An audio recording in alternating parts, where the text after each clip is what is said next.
Mañana en el Congreso se va a debatir finalmente el proyecto aprobado en diputados respecto a la legalización del aborto. Permiso, Por Ceci, supuesto. Jason, porque vamos a conversar con Claudio Santamarina al respecto.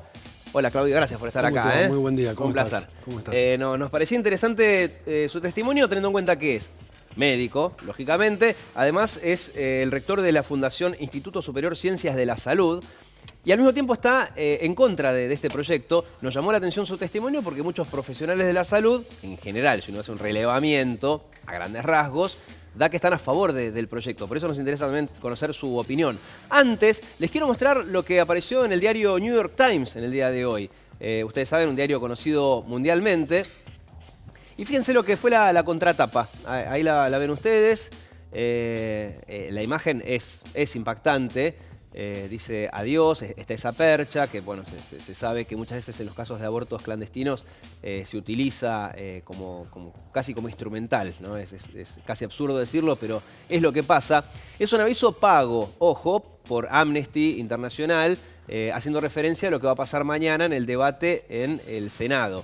También hago esta aclaración porque en muchos lados salió titulado respecto a, quizás forzando un poco la verdad, aquello de la cuestión del aborto llegó al New York Times, pero no es que le prestan atención a lo que pasa en Argentina, que obviamente es importante, sino que fue un aviso pago, en este caso de parte de una de las campañas. Ahora, que es impactante, es impactante. Y de hecho, la campaña por el llamado pañuelo verde tuvo mucho movimiento. Hace poco le entregaron un pañuelo verde al Papa Francisco. El Papa quizás no tenía idea de lo que estaba pasando, pero la foto está y eso tuvo mucho impacto. Le entregaron un pañuelo verde también al presidente Mauricio Macri, que fue el que impulsó este debate a pesar de estar en contra. Pero es increíble, pasó mucho tiempo. Mañana se termina de definir la situación y todavía no hay un consenso al respecto. Es un tema más que difícil. ¿Cómo lo ve usted? Me refiero a cómo se dio el debate, ¿no? El debate me parece muy bueno porque puso a la luz dos cosas muy importantes. El aborto era una cosa clandestina y oscura, ¿sí? Y el otro debate que se dio casi por colateral fue la triste frase del doctor Albino, que el preservativo no sirve, que en realidad sirve, está chequeado científicamente. Digo, yo subí a mis redes los trabajos científicos para que no haya discusión. El preservativo es el único medio eficaz para evitar el HIV, evitar el embarazo en un porcentaje altísimo.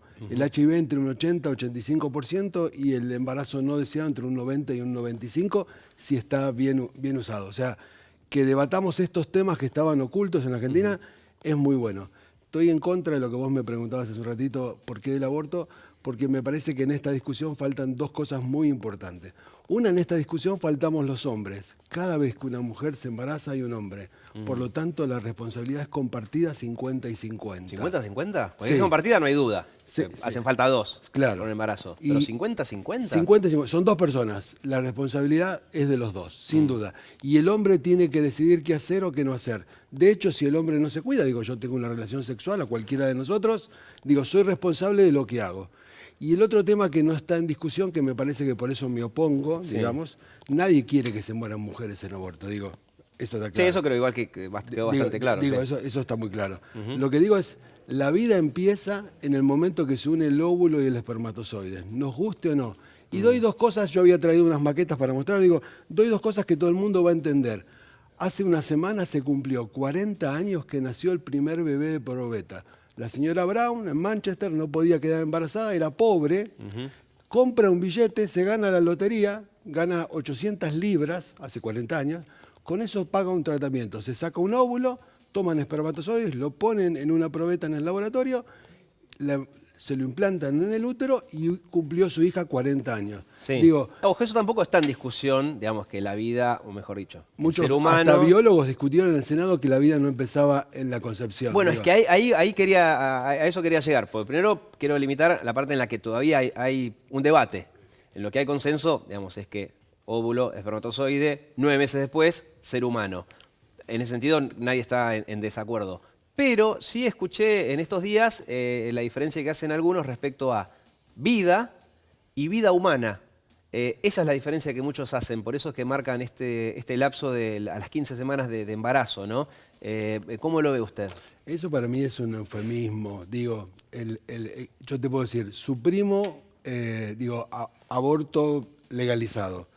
O digo, otros dicen un asesinato, un crimen.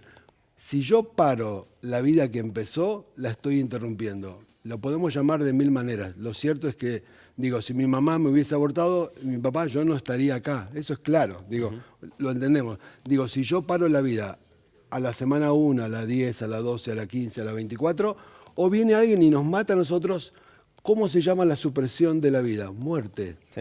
No importa en qué periodo de la vida. Yo me formé como médico y sé que la vida empieza ahí. O sea, no hace la diferencia entre vida y vida humana, como dicen muchos. Esta es vida humana desde que son 2 células en adelante. Siempre es vida humana. Bien.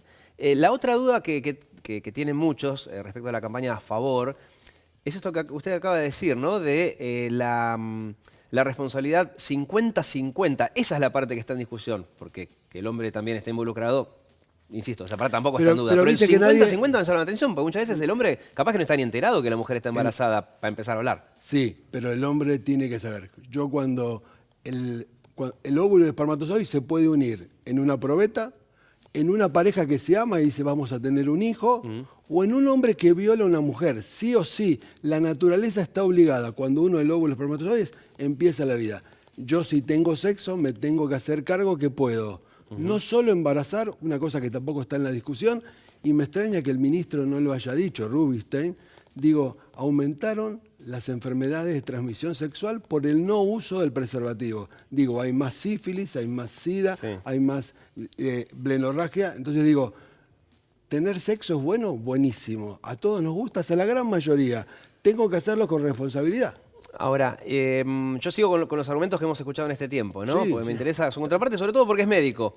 Gran parte del eje del pañuelo verde, por así llamar, es que no se está debatiendo si el aborto es bueno o malo, están todos de acuerdo con que es algo terrible y malo, no hay nadie que diga qué bueno que es eso, sino que ya es una realidad. Entonces, ante una realidad, hay 2 variantes o 2 formas de hacer un aborto.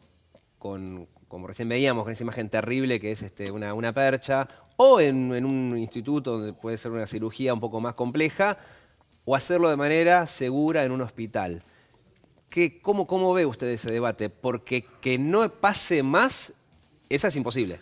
Mirá, yo diría, ¿hay robos? Sí. ¿Hay asesinatos? Sí. ¿Los legalizamos? No.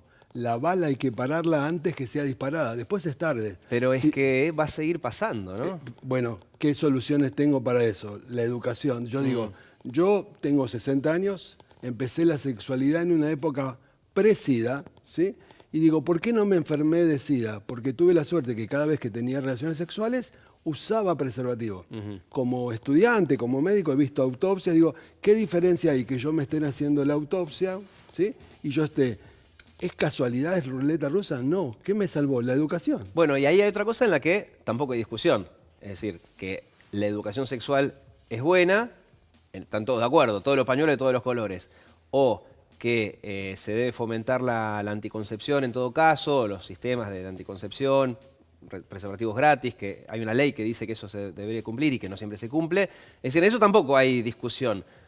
Pero volvemos a lo mismo.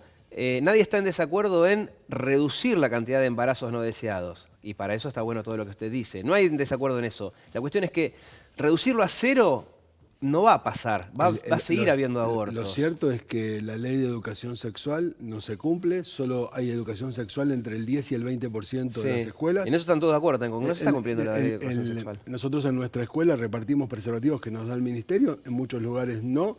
Y los chicos lo usan más los fines de semana. Ahora... Yo hago estadísticas con la fundación y de estudiantes secundarios no tengo datos de población general.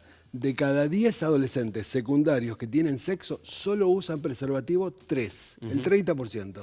El 70% se va a embarazar o se va a enfermar. Digo, y las 2 cosas no se pueden hacer porque en realidad a veces el planteo es o se hace esto o se hace el otro.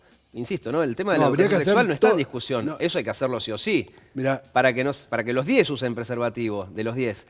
Pero mientras tanto... Y ahí hay un dato muy importante. Cuando se discutió en la ciudad la ley de educación sexual, yo como médico me llamaron como consultor. En esa época el ministro era Narodowski. Yo celebro que ustedes me inviten hoy, porque nosotros le dijimos, la escuela sola no puede. Si no hacemos un pacto social y los medios, digo, en las telenovelas, el galán de la telenovela debería sacar un preservativo antes de tener relaciones. En una película, digo, si no, yo digo... Un baile de Tinelli, del baile del caño, te tira abajo la educación sexual. Las chicas del jardín de infantes hacen el baile del caño en la bandera. Digo, si la sociedad no nos ponemos de acuerdo qué modelo queremos, van a seguir muriendo. O sea, no quiero que mueran 30, 40 mujeres, ni 300, 400, 100.000, Claro. no sabemos la cifra, de niños que no eligieron venir. Y Laura, la última consulta, que esto lo dijo el ministro de Salud, ¿no? Que a diferencia del presidente, que no está de acuerdo en la ley en la legalización del aborto, el ministro de Salud sí.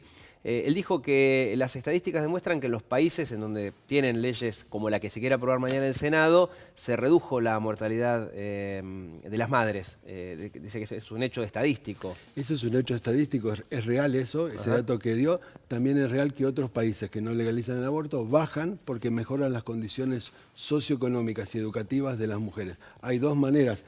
El dato es cierto, también se puede hacer de otra manera. En este país falta educación, falta infraestructura y yo digo, Argentina, que es un país que no tiene muchos habitantes, legalizar matar a los bebés, nosotros dos nacimos así, cualquiera que nos ve nos hacemos así, sería un error. Hay que parar la bala antes de dispararla, después no hay solución. Muchas gracias No, gracias a su ustedes por la presencia invitación. acá.